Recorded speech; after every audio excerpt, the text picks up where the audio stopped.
1875, thousands of Irish coal miners in Pennsylvania went on strike, and what followed was an orchestrated crackdown that framed their struggle as criminal, so the elite could crush dissent and profit from extraction.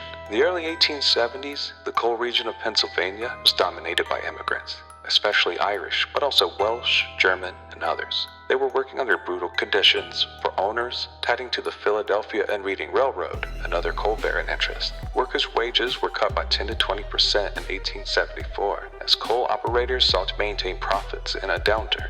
Miners responded by initiating a widespread strike known as the Long Strike. At the same time, the company and rail interest were constructing a narrative that labor unrest was tied to a secret society of Irish miners, led by the Molly Maguires, which they accused of murder, sabotage, and terror. Using this framing to justify a crackdown, the coal and railroad interest, under leaders like Franklin B. Gowan, president of the Reading Railroad, used hired detectives such as Pinkerton, as well as state-sanctioned police forces to infiltrate mining communities, collect testimony, and prosecute alleged members of the Molly Maguires. Between 1876 and 1878, more than a dozen Irish-American miners were convicted and executed, most famously in 1877 following a trial widely viewed later by scholars as deeply biased, relying on covert evidence, paid informers, and orchestrated police action. Basically, they were framed.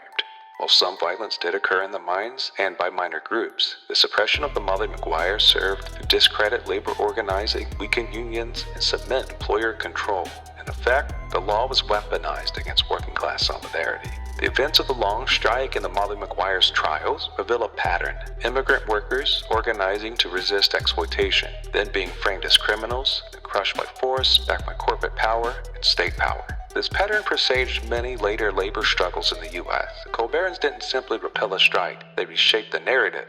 Labor, crime. Immigrants, trouble. Industry extraction, virtue.